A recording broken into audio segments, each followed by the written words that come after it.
Caio, eu conheço esse Jesus da religião, porém desejo viver em mim esse Jesus. O busco na palavra, que diz que a fé vem pelo ouvir ou ouvir a palavra de Deus. Ainda assim, muitas coisas não compreendo no meu interior. Escuto suas mensagens de noite para limpar o antigo Deus que me foi pregado, o Deus terrorista.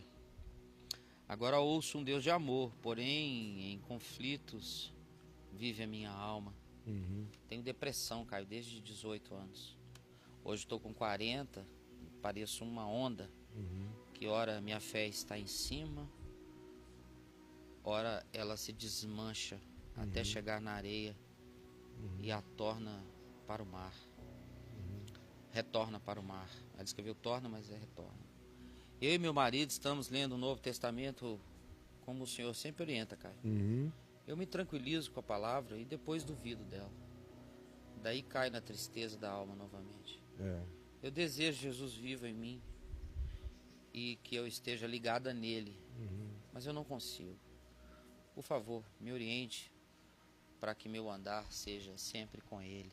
É porque ela ficou muitos anos Eita. sendo condicionada a sentir Deus. É aquela história da fé do sentir Deus. Conquanto hoje, na mente dela, ela já comece a entender que essa história de que Deus está comigo quando eu estou me sentindo bem é mentira. Que essa história de que Deus está comigo quando tudo está dando certo é outra mentira. De que Deus está comigo quando as águas estão serenas é outra mentira. Então, durante anos, ela teve um Deus psicológico, um Deus de bem-estar. Então, se ela se sentia bem, Deus estava com ela. E como ela desenvolveu uma tendência depressiva na vida, ela vem se agarrando a Deus há muitos anos, agarrando-se a sensações. Na maior parte do tempo, se convencendo de que ela está sem Deus, que ela tem a informação de Jesus. Mas como a informação de Jesus foi ensinada para ela, que só se aplica na vida da gente quando a gente está se sentindo bem, então aquela informação nunca é verdade para ela. Porque primeiro o que se doutrinou é que era assim. Se você está com Deus, está tudo bem, porque está tudo sem problemas. E não é assim. O Evangelho não nos ensina essa alternativa de vida. Não foi assim com Jesus, que viveu no meio de todos os problemas da realidade humana. Não foi assim com os que o seguiram primeiro. Não foi assim com quem persevera seguindo-o hoje. Não será jamais assim. Mas então você pega uma pessoa que ficou anos indo para um lugar onde todo mundo dizia: o culto hoje foi bom. Por que o culto foi bom naquele dia? Porque todo mundo se sentiu bem. Não foi porque a verdade foi falada, porque foi dita conforme a Escritura, sem vacilação, sem titubeio, não. Para a maioria dos crentes, o culto é bom quando vem uma sensação gostosa. Então Deus está presente. Aí ele sai daquele ambiente onde o cântico, o encontro, a coletividade se dissolve, volta para dentro do carro dele ou do ônibus, chega na casa dele, encontra o nhenhenhen da vida, e Deus vai embora do mesmo modo em que a emoção daquele culto acabou. Então, é esse vai e não vai. Ela está nos dizendo que quando a fé dela, ora está aqui, ora se desfaz e vai com o levar das ondas, da arrebentação, e se dissolve no nada e ela se angustia, tem a ver com esse condicionamento ao qual ela foi imposta. E mais do que isso, hoje tem a ver com o fato de que ela ainda se submete mais a essa compreensão do que a realidade do ensino do Evangelho sobre andar pela fé com Jesus e em Jesus. Como fórmula, ela já sabe disso, mas como sentimento existencial, não. Porque ela condiciona a verdade do Evangelho ao sentir-se bem no coração dela. Então, todo dia o Evangelho é outra vez relativizado na vida dela, porque ela não se sente bem. Aí alguma coisa está errada. Aí fica pior ainda, porque aí, além do processo depressivo dela, ela se deprime por uma coisa muito pior, que é: eu tenho razão de ser deprimida porque o Evangelho não quer nada comigo. Jesus não quer nada comigo porque eu não me sinto bem. Porque a minha fé sobe e desce. Nem ouvindo o Caio lá de manhã, de tarde, de noite, isso está alimentando meu coração. Nem alimentará, até que ela chegue a esse momento da pedra fundamental, em que a minha fé em Jesus não tem nada a ver com o que eu estou sentindo.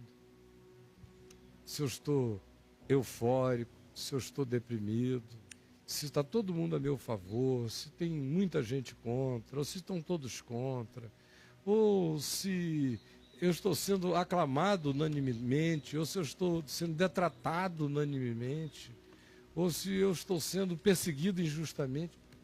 Minha fé em Jesus não tem nada a ver com isso. Eu já sabia, quando eu criei, que ia ser assim, que em Jesus, neste mundo, eu não seria poupado de nada. Ia ter dias de tristeza, dias de alegria. Nos dias de alegria, é tudo mais fácil. Nos dias de tristeza, a gente torna possível, não se rendendo aos abatimentos emocionais, nem psicológicos, enfrentando-os, dizendo: ainda que a figueira não floresça, e nem haja fruto na vide, e o produto da oliveira me engane, minta, e os campos não produzam nenhum mantimento, o que é um cenário horroroso, né? Todavia, contra tudo, eu me alegro no Senhor. Veja se essa é uma alegria que produz gargalhadas. Se você chega assim no campo, tipo, que maravilha, meu Deus, a figueira não está florescendo, que bênção! Ah, eu adoro quando as estações são minguadas, fracas e estéreis. É isso? Ainda que a figueira não floresça, eu me alegro no Senhor. Não é porque a figueira não está florescendo, não, que eu vou me alegrar. Figueira que não floresce é uma tristeza, que pena. Seria bom que ela florescesse sempre. Mas a minha vida não está atrelada a ela. Nem só de figo vive o homem, mas de toda a palavra que sai da boca de Deus. Ainda que a figueira não floresça, nem haja fruto na videira. Nossa videira ali está sem fruto agora, está cheia de folha, mas ainda não é tempo de fruto. Mas vamos supor que fosse tempo e não tivesse fruto nenhum, e eu dependesse da uva para fazer vinho ou para comer. Eu, todavia, videira, me alegro no Senhor, porque eu estou ligado, é a videira verdadeira, que me poda, que me limpa, mesmo quando eu estou frutuoso, para que eu dê mais fruto ainda, mas eu não estou ligado a nenhum outro meio natural de vida neste mundo. Eu reconheço a importância deles, mas a minha essencialidade está no Senhor e ela não foi abalada. Então, olhar para esse cenário de que as vacas não estão produzindo, os campos não produzem cereais nem mantimentos, não é o que me faz um indivíduo alegre. Eu sou normal, eu olho para a catástrofe da vida, a reconheço, a constato. Mas como eu tenho uma esperança maior, eu estou ancorado em algo maior, e que também me faz saber que a minha vida não é só o pão que eu como. A vida é mais do que o alimento, meu corpo é mais do que as minhas vestes. Minha dignidade é mais do que o meu emprego. Como eu sei que o meu ser é maior do que o meu corpo também. Como eu sei que a minha vida é maior do que o tempo da existência presente.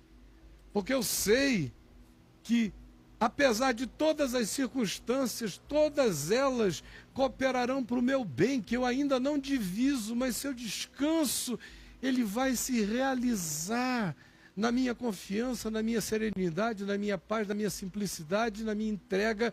Eu verei o bem de Deus na minha vida. Assim andam os que caminham pela fé. Como diz Paulo, a gente não caminha olhando para o que nos é visível, senão não seria fé, não seria esperança. Mas se a gente anda apesar de não ver, é com esperança que a gente caminha, porque a fé é a certeza de coisas que a gente espera, a convicção de fatos que a gente não vê. Não é a constatação do que a gente pega e das coisas que já se materializaram. Isso é apenas uma admissão racional. Agora, a fé trabalha com o imponderável, que transcende o imediato. E, sobretudo, a fé estabelece o chão no qual a minha vida se estriba. Quando chove, quando tem tempestades, tsunami, bombardeio, contradição, absurdo, eu não me abalo. Fico firme nessa fé, porque eu sei que tudo passa. O mundo passa, as doenças passam, as enfermidades passam, as estações passam, tudo passa. As opressões passam, os inimigos passam, as perseguições desaparecem, tudo passa. Só a palavra de Deus é que permanece para sempre. Ora, eu sei disso. Então eu fico firme na palavra. Resisto o dia mau. E não deixo que emoções traumatizadas do meu coração sejam aquelas que venham minar a minha consciência em fé. Deus não muda porque eu estou triste, nem fica forte porque eu estou alegre. Eu é que fico triste da minha tristeza e eufórico na minha alegria. Mas tenho que aprender a viver, para que na minha tristeza eu continue andando com consciência. E na minha alegria, eu não surte como um histérico, fora da realidade. O caminho da fé é grato. E o caminho da fé é resistente. E é perseverante. Faz o que tem que ser feito. Não porque está animado, mas porque tem consciência. E é porque a gente faz porque tem consciência, que o bom ânimo vai voltando dentro da gente. É porque a gente faz, mesmo quando não está com vontade, que a gente vai estabelecendo uma vontade boa dentro da gente. É porque a gente se levanta, mesmo quando quer estar deitado, que a gente agrega uma energia de valentia dentro da gente. É porque a gente não se entrega à vontade da entregação autoabandonada, é que a gente, por amor, se levanta e vai agregando resistência, perseverança, saúde e rigidez à consciência da nossa fé. É porque a gente não se entrega ao desânimo, é que a gente vence. E é porque a gente não fica contemplando as ondas. Antes, crê na palavra de Jesus que a gente não afoga.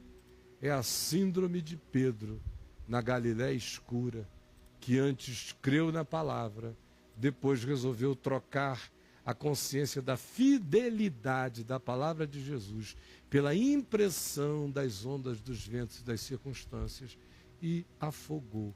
E Jesus disse: homem de pequena fé, por que duvidaste? É a palavra carinhosa dele a você hoje. Creia na palavra dele, bote o pé. Ela não afoga, ela não afunda. Ainda que os montes tumultuem e espumejem, como diz o Salmo, o Senhor é o meu refúgio e eu nada temerei. Parece que falando assim é fácil, mas só estou dizendo isso para você porque é isso que eu vivo. Essa é a experiência que eu tenho. E antes de mim, os meus pais. E antes deles, milhares e milhares e milhões de outros. E todos quantos eu vi perseverarem na fé com estabilidade foram os únicos. Os únicos foram aqueles que aprenderam que o justo vive exclusivamente pela fé. No dia mau, ele consegue passar. No dia em que tudo conspira a favor, ele dança contente. Mas o dia de trevas não é melhor do que o dia de luz, porque ele sabe que para o Senhor dele, as trevas e a luz são a mesma coisa.